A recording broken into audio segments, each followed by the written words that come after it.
welcome to your deep dive. We're tackling a story today that I think a lot of folks think they know. Yeah, the woman caught in adultery, the Pharisees, Jesus, and the whole let he who is without sin bit. But, well, buckle up, because I have a feeling this is going to be anything but a Sunday school lesson. Oh, you're absolutely right. This passage, even just these 11 verses, they're absolutely packed with, well, intrigue, for lack of a better term, tension, profound implications, you name it, it's all there. I'm ready to dive in if you are. Well, and let's dive in. So we're in the Gospel of John, and the scene opens on the temple in Jerusalem. And not just any synagogue or someone's home. This is the temple, the big one. What's the significance of that setting? Oh, it's crucial. I mean, think of the temple as, well, the heart of the Jewish faith at the time. This wasn't just a place of worship, it was the center. It demanded respect, piety, you know what I mean? It was meant to embody that. But it also highlighted judgment, especially for those seen as violating the law, right? Which is exactly like point blank what the Pharisees are doing here with this woman. Yeah, it really does feel like an ambush. To be dragged into the temple, no less, accused of adultery, and then have these guys start grandstanding and quoting the law. I mean, it almost feels staged, doesn't it? Oh, absolutely. See, they weren't really interested in justice for the woman. No, this was a trap. A trap. How so? They were trying to back Jesus into a corner. Ah, I see. They're using this woman in this very public situation to try and discredit Jesus. Exactly. And they bring up Mosaic Law, specifically the part that calls for stoning in cases of adultery. Talk about pressure. Oh, absolutely. So everyone's looking at Jesus, waiting to see what he's going to do. It's a no-win situation, or so they think. They figured if Jesus says to stone her, well, he's a hypocrite. He contradicts his own teachings about love and forgiveness. Right, but if he says let her go, well, then he's disregarding the law. And undermining their authority. He'd be seen as soft on sin, someone who doesn't respect God's commands. It was a clever setup, really. And I imagine everyone is just standing there, the disciples, the crowd, everyone totally holding their breath, wondering what Jesus is going to do.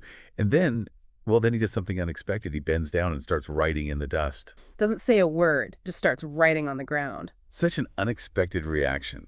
It's almost like he didn't even hear them. Right. And it's this amazing moment of tension, but also it's just so intriguing. Like, what is going on in his mind? I know. It makes you want to lean in and say, what are you writing? I know. What do you think it means? I've heard some scholars suggest that he was maybe writing down the sins of the accusers, reminding them that they're not so perfect themselves. That's a good point. It's like he's saying, hey, let's not pretend that you're all saints here. Right. It's one of those little details that, well, it keeps theologians guessing, I mean, if only the Bible came with footnotes, right? Like Jesus wrote this or something.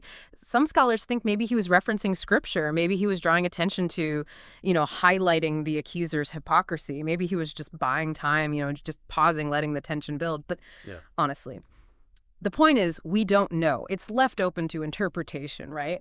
But what we do know is that it throws everyone off. The Pharisees, the crowd, everybody. It's brilliant, really. He totally is. And, we may never know what he wrote there in the dust, but the effect on the crowd, undeniable. He stands up and he delivers that line, maybe one of the most famous in all four Gospels.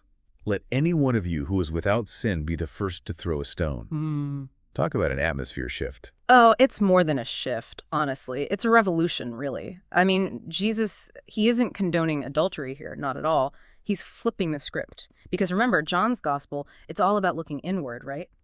So when Jesus asks who is without sin, he's challenging their self-righteousness. He's forcing them to confront their own flaws before judging someone else. It's powerful stuff. It really is. Yeah. And one by one, they walk away, leaving the woman, alone with Jesus.